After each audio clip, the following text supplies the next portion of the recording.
We're taking a break from painting playable models this week. Instead, we're painting some terrain. Roll the music.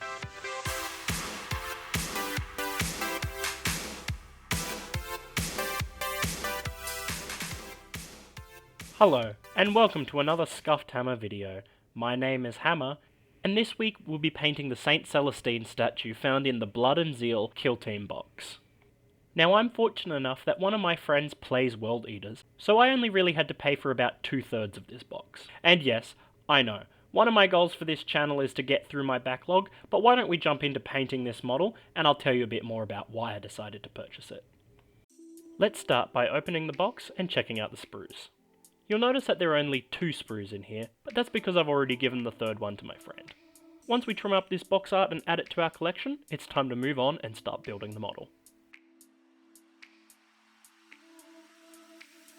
Now, this statue might be 5 times the size of a regular sister in battle, but that doesn't mean the process of building it is any different. Start by finding the pieces you'll need, and cut them out with a sprue cutter. After that, you'll want to clean them up with your hobby knife just to get rid of any little bits that might get in the way of the gluing process. Speaking of gluing, pull out your super or plastic glue and stick it together.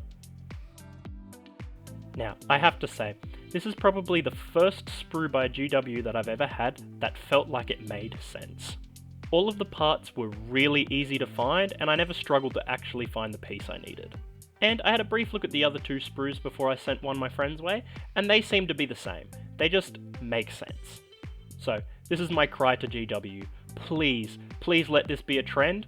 Bring it over to 40k, don't let it just be a KILLTEAM thing. Make all of your sprues make sense, I'm begging you. Tangent aside, onto the reason about why I bought this box in the first place.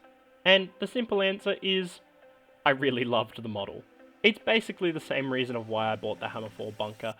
I just loved it. It was a little bit goofy and a little bit silly and had no practical purpose, but I loved it, so I bought it.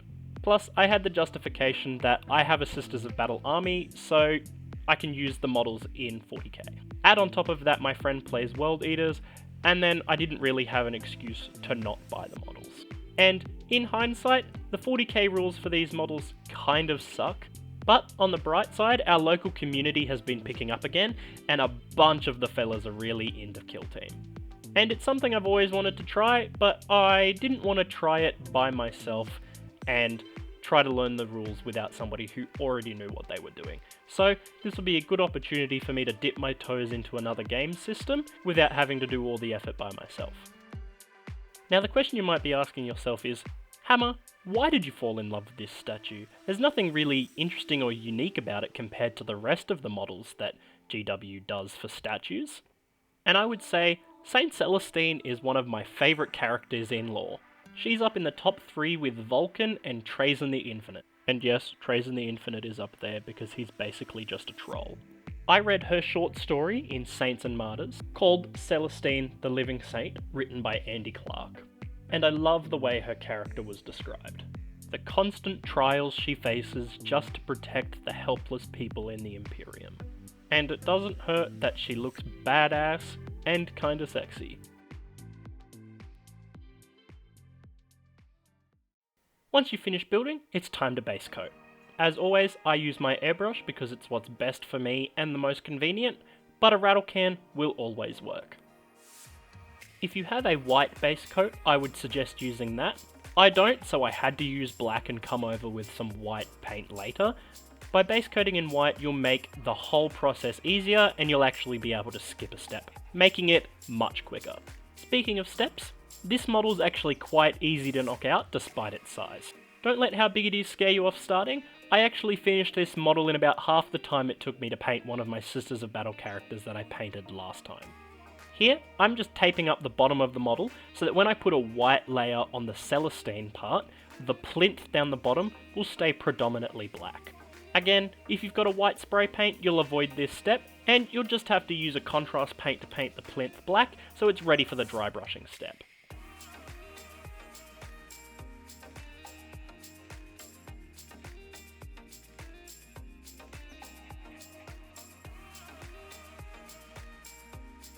I'm using this airbrush white grey kind of colour because it's what I have, but any white will do really.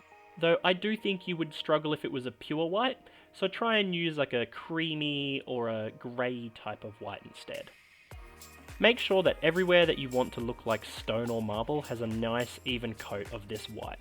There are a few tricky spots that seem a little bit hidden in the little crevices and cracks, so just make sure that you get all of those. Once you've completed that step, peel off the tape and get ready for the next one.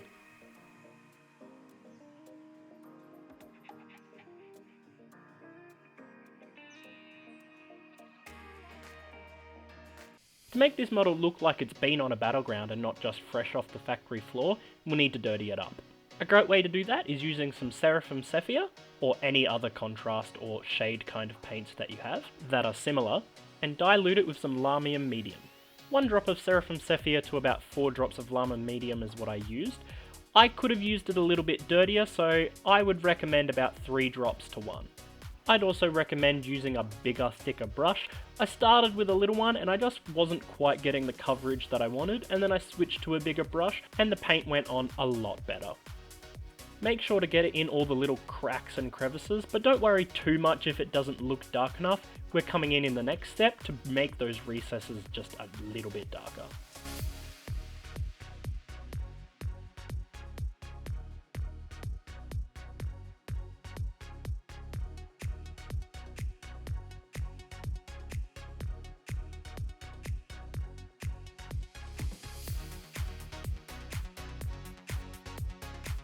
Now for this step it doesn't matter too much which shade you use. I just used Adrax Earthshade because it's the one I had on hand.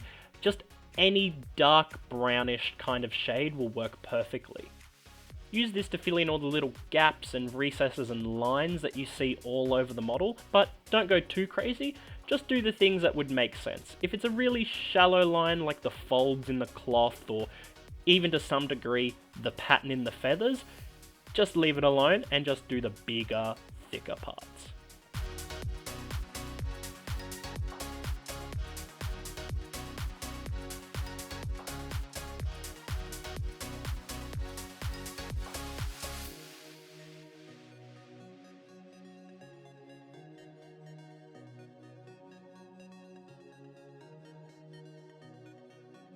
Once you've done that, it's on to the third and final step for the stone.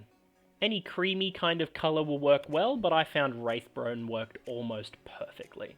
And as always when dry brushing, make sure to get most of the paint off the brush onto whatever the piece of paper, toilet paper, tissue, whatever you're using, and then that way you'll only really get the top parts of the model that you're trying to get. If you're wanting a dirtier looking model than this, then I would just skip the dry brushing step altogether. If you're wanting a cleaner looking model, I'd suggest bringing it up another notch with another paint, maybe using a bit of Skeleton Horde, or if you want to go even cleaner than that, use some White Scar White. I would recommend those as additional dry brushing steps, not in replacement to the Wraithbone, just so that you've got a more natural gradient rather than going from a harsh Seraphim Sepia straight to White Scar White. That won't look very good, so try and do a gradient instead. In the end, however many steps you do will match your aesthetic.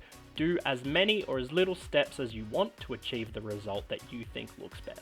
For a more precise and, I'll say, professional guide, visit the Warhammer YouTube page and search How to Paint Battle Sanctum Statue. This is where I got most of the ideas from, and I'll drop a link to the original video in the description below. Once you've completed painting the stone, you can move on to painting the smaller details. Here, I'm painting the fire in the brazier that Saint Celestine is holding with a warp stone glow, because I'm kind of imagining that this statue's on a planet that Saint Celestine has come to defend, and her warp energy has made her statue come to life. Then I'm painting her iron halo with a bit of lead belcher, just to make it pop a little bit and break up some of that monotony of the entire model being stone. Since filming this video, I had the great idea that it would be really cool to do that little baby white marble trick. So if you do that or any other really cool idea, hop on over to our Discord and drop some pictures. I would love to see your ideas and your takes on this model. To keep this model a relatively simple one to paint, I'm just going to do some dry brushing of some metal on the base. I'm going to use the tried and tested method as presented by Eons of Battle, using some rattling grime coated all over the place you want, and then using the metallic colours. When using lead belcher, this kind of looks like a gunmetal colour, so I thought I'd try it with the bronze, and it turned out really well. I like the idea of all the little statues in the recesses of the plinth being statues that are touched and worn by hundreds and thousands of pilgrims wanting to pay their homage to Saint Celestine. Then I'll paint the rest of the metal silver for that gunmetal colour, and then I'll just come in and touch up the little details of the candles, painting them a purple wax like all of the purity seals I use in my armies, and then it's time for the reveal.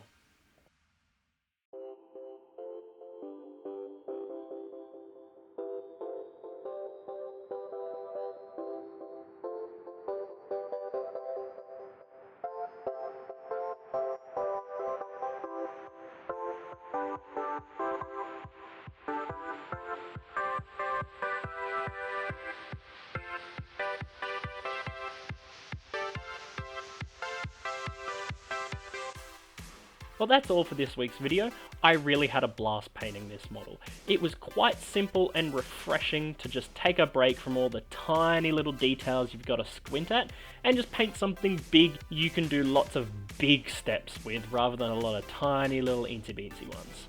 In my next video, I'll be painting a Black Templar for a friend for a model exchange. Keep your eye out for that one. That's all from me today, and see you next time. Over to you now, Scuffed.